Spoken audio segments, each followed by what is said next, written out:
வணக்கம். நீங்கள் இணைந்திருப்பது ஜெஃப்னாஃபஸ் தமிழின் இரவு நேர பிரதான செய்திகளோடு. சட்டவிரோதமாக கசிப்பு உற்பத்தியில் ஈடுபட்டவர்களை சுற்றி வளைக்க முற்பட்ட போலீசாரை தாக்கிய சுமார் 10 பேர் கைது செய்யப்பட்டுள்ளனர். கிளிநொச்சி ராமநாதபுரம் போலீஸ் பிரிவுக்குட்பட்ட கருங்காலி காட்டில் சட்டவிரோதமாக கசிப்பு உற்பத்தியில் ஈடுபட்டவர்களை போலீஸ் விசேட அதிரடிப்படையினர் சுற்றி வளைத்தனர்.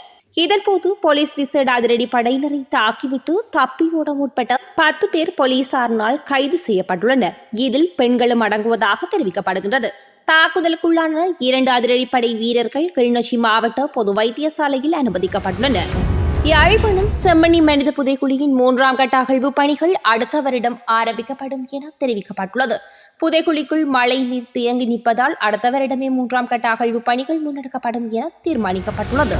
யாழ்ப்பாணம் ராமநாதன் வீதியில் அமைக்கப்பட்டுள்ள தமிழ் மக்கள் கூட்டணியின் தலைமை செயலகம் நீதியரசர் விக்னேஸ்வரனால் திறந்து வைக்கப்பட்டுள்ளது.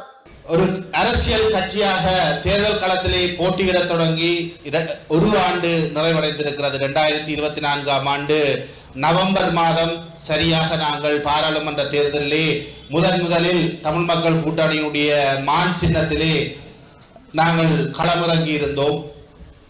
அந்த வகையிலே இன்று தமிழ் மக்கள் கூட்டணியினுடைய அலுவலகத்தை தலைமைச் செயலகத்தை ஆரம்பித்து வைப்பதிலே திறந்து வைப்பதிலே நாங்கள் மட்டற்ற மகிழ்ச்சியை அடைகின்றோம், பெருமிதம் அடைகின்றோம். உண்மையிலே நான் நம்புகின்றேன், தமிழ் மக்கள் கூட்டணியினுடைய பாய்ச்சலின் எதிர்கால நடவடிக்கைகளின் மிக காத்திரமான பொன்னெழுத்துக்களாலே பொறிக்கப்பட வேண்டிய ஒரு நாளிலே இன்று நாங்கள் எல்லோரும் கலந்து கொண்டிருக்கின்றோம். இன்று எங்களுடைய அரசியல் கட்சியினுடைய செயற்பாடுகள் தொடர்பாக அல்லது அதனுடைய வகிபாகம் தொடர்பாக பலரும் பலவிதமாக கருத்துக்கள் சொல்லக்கூடும். ஒரு பலவீனமான அமைப்பாக எங்களுடைய அமைப்பை எங்களுடைய கட்சியை யாரும் விமர்சிக்க கூடும்.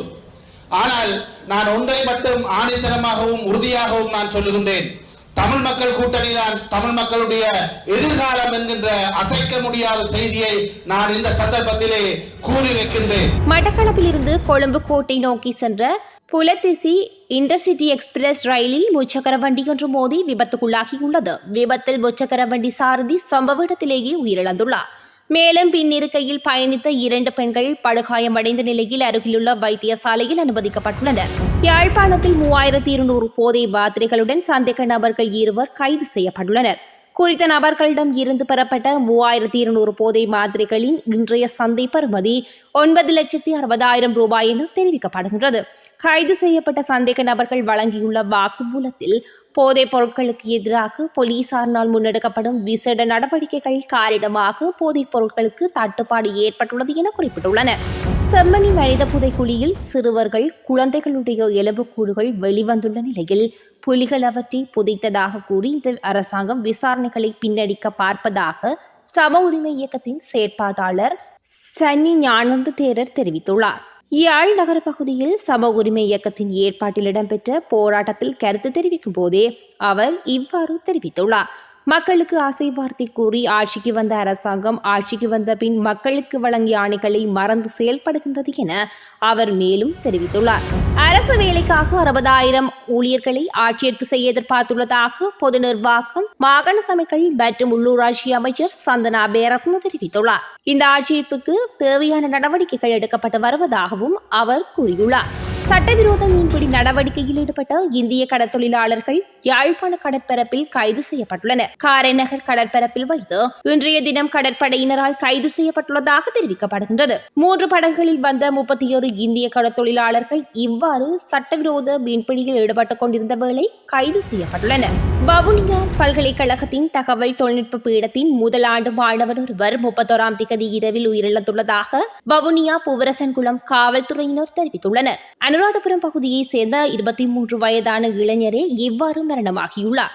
இந்த மரணத்திற்கு பகடிவதை காரணமாக இருக்கலாம் என மாணவரின் உறவினர்கள் குற்றம் சாட்டியுள்ளனர். உயிரிழந்த மாணவரின் உறவுகள் கருத்து தெரிவிக்கையில், கடந்த 31ஆம் திகதி இரவு பல்கலைக்கழக மாணவர்களின் விருந்தொன்றில் சிரேஷ்ட மாணவர்கள் தனது சகோதரருக்கு பலவந்தமாக மதுபானம் வழங்கியதாக குறிப்பிட்டுள்ளார்.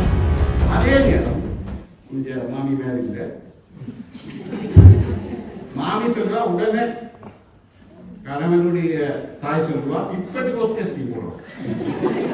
அது அந்த நீதிபதிக்கே போகும்.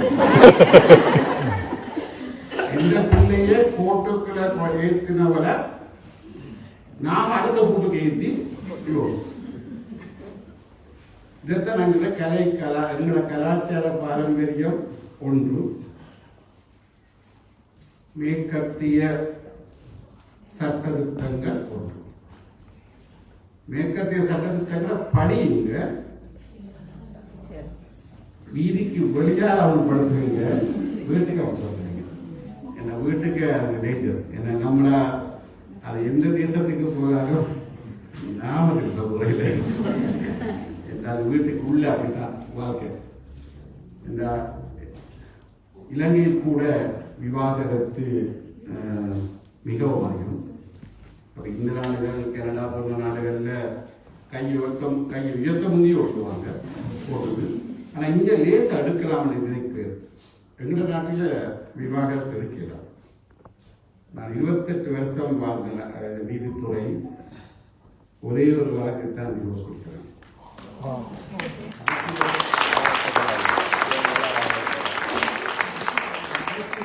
என்னென்ன விவாகரத்து எடுக்கிறாரு, அதாலே தான் கதையை கட்டி விட்டுருவாங்க. இவர் கேட்கிறாங்க அந்த அவனுக்கே பொம்பளை இல்லை, அவன் விவாகரத்து கோவத்தில் தீக்கிறது கனகதைகளுக்கு நான் என்ன பாதுகாப்பு காரணத்துக்காக மனைவி முடியல காட்டு கையால் கட்டினதான் தெரியாதா, பிள்ளை இருக்காது தெரியாதா, இதை சொல்லிட்டு போயிடும். என்ன நமக்கு தேவையற்ற பிரச்சனைகள் பாதுகாப்புகள் இருக்கு. எந்த குழந்தை கொழும்புல ஒரு ஆஸ்பத்திரிக்கு போகுது, டாக்டர் கேட்கிற என்ன பேர், கடவுள் தேவை கொப்பன் இல்லையா, இனிஷன் இல்லையா, அவர் அம்மா பார்க்க 4 years old. அம்மா அப்பா சொன்னவர் எல்லாம் ரெண்டு பேரை உங்களுக்கு சொல்லக்கூடாது. அந்த ஸ்டெத்தஸ்கோப்பை கலர் பிள்ளைக்கு கொப்பன் பிள்ளைக்கு கொப்பன் சொல்லி கொடுக்குறாரு. வந்தாங்க யாரும்மா அவங்களோட ஹஸ்பண்ட் ஜெயகிலன் சொல்லாமே பாதுகாப்பு பிரச்சனைகள் இருந்தது. பயப்படல, அச்சப்படல. இன்றைக்கு நான் வழங்குகிற தீர்ப்பு நாளைக்கு எனக்கு மரணத்தை ஏற்படுத்தும் என்று பலர் சொல்லுவார்கள். நாளைக்கு பார்ப்போம். இன்றைக்கு தீர்ப்பு